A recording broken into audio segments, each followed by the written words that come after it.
Hi friends, welcome to Jisha's flavours. ഇന്ന് ഞാൻ തയ്യാറാക്കുന്ന തായ്ലൻഡിലുള്ള സ്പെഷ്യലായിട്ടുള്ള ഒരു ഡെസേർട്ടാണ് തായ് മാംഗോ സ്റ്റിക്കി റൈസ്. അപ്പോൾ അത് നമുക്ക് എളുപ്പത്തിൽ വീട്ടിൽ എങ്ങനെയാണ് തയ്യാറാക്കുന്നത് നോക്കാം. അപ്പോൾ അതിന് വേണ്ടിയിട്ട് നമുക്ക് ആദ്യം വേണ്ടത് സ്റ്റിക്കി റൈസാണ്.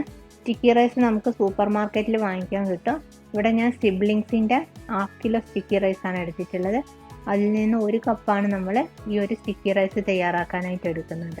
ആദ്യം അരി നന്നായിട്ട് കഴുകണം. ഒരു 6-7 പ്രാവശ്യം നന്നായിട്ട് കഴുകിയതിന് ശേഷം വെള്ളം നല്ല ക്ലിയറായി വന്നതിന് ശേഷം ഒരു 2 മണിക്കൂർ നേരം ഞാൻ സോക്ക് ചെയ്ത് വെച്ചിട്ടുണ്ട്. അതിനുശേഷം ഡ്രെയിൻ ചെയ്തെടുത്ത അരിയാണിത്.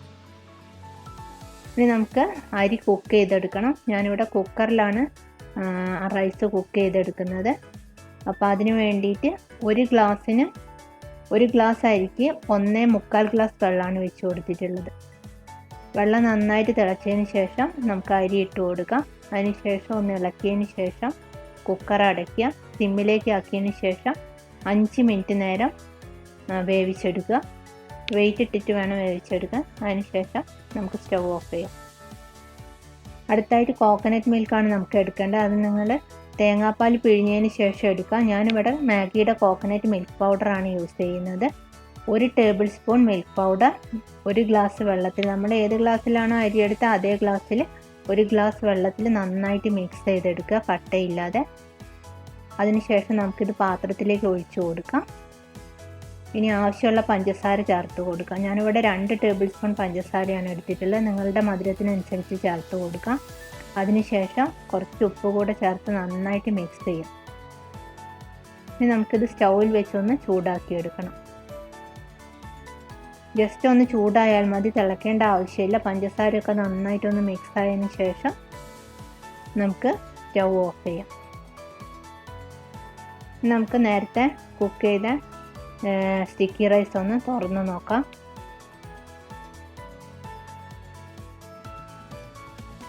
അപ്പം സ്റ്റിക്കി റൈസൊക്കെ നന്നായിട്ട് വെന്തിട്ടുണ്ട്.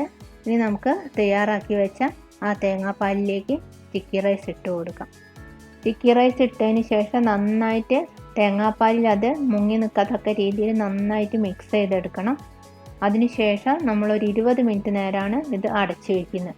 ആ സമയമാകുമ്പോഴത്തേക്കും സ്റ്റിക്കി റൈസ് നന്നായിട്ട് തേങ്ങാപ്പാലിൽ സോക്കാവും.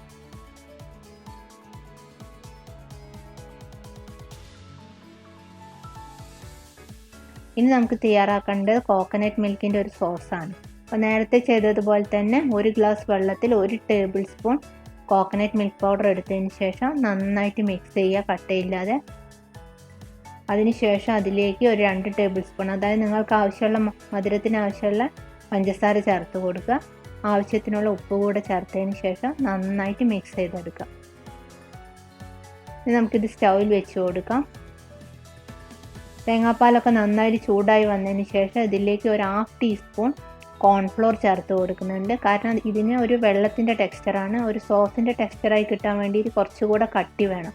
അതിന് വേണ്ടിയിട്ടാണ് നമ്മൾ കോൺഫ്ലോർ ചേർത്ത് കൊടുക്കുന്നത്. നന്നായിട്ട് ഇളക്കിക്കൊണ്ടിരിക്കുക. ഒരു സോസിൻ്റെ ആ ഒരു ടെക്സ്ചർ കിട്ടുമ്പോൾ നമുക്ക് സ്റ്റൗ ഓഫ് ചെയ്യാം. ഇനി നമ്മളിത് സെറ്റ് ചെയ്തെടുക്കുകയാണ് ചെയ്യുന്നത്. ഒരു പ്ലേറ്റിലേക്കാണ് നമ്മൾ സ്റ്റിക്കി റൈസ് സെറ്റ് ചെയ്തെടുക്കുന്നത്.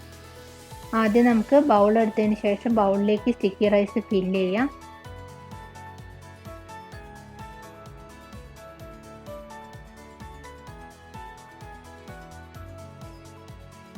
ഇനി നമുക്കത് പ്ലേറ്റിലേക്ക് വെച്ച് കൊടുക്കാം. അതിനുശേഷം കട്ട് ചെയ്ത് വെച്ച മാംഗോ പീസസ് അതിൽ വെച്ച് കൊടുക്കാം. ഇനി നമ്മൾ ഫൈനലായിട്ട് അതിൻ്റെ മുകളിലേക്ക് കോക്കനട്ടിൻ്റെ ആ സോസ് തയ്യാറാക്കി വെച്ചത് ഒഴിച്ചു കൊടുക്കാം. നിങ്ങളെ കയ്യിൽ ബ്ലാക്ക് നിറത്തിലുള്ള എള്ളുണ്ടെങ്കിൽ അത് ജസ്റ്റ് ഒന്ന് ഗാർണിഷ് ചെയ്യാൻ വേണ്ടിയിട്ട് എടുക്കാം. അതില്ലെങ്കിലും കുഴപ്പമൊന്നുമില്ല. അപ്പോൾ ഇത് എങ്ങനെയാണ് കഴിക്കുന്നത് നോക്കാം. ആദ്യം നമ്മൾ കോക്കനട്ട് മിൽക്കിൽ ആ റൈസ് ഒന്ന് മിക്സ് ചെയ്തതിന് ശേഷം ഒരു മാംഗോ പീസും കൂടെ ചേർത്തിട്ടാണ് ഇത് കഴിക്കുന്നത്. അപ്പോൾ എല്ലാവരും ട്രൈ ചെയ്ത് നോക്കുക. നമുക്ക് എളുപ്പത്തിൽ വീട്ടിൽ തയ്യാറാക്കാൻ പറ്റും. നല്ല ടേസ്റ്റാണ് കഴിക്കാനായിട്ട്. വീഡിയോ ഇഷ്ടപ്പെട്ടാൽ ലൈക്ക് ചെയ്യുക, ഷെയർ ചെയ്യുക. മറ്റൊരു നല്ല റെസിപ്പിയുമായി അടുത്ത വീഡിയോ കാണാം. Thank you.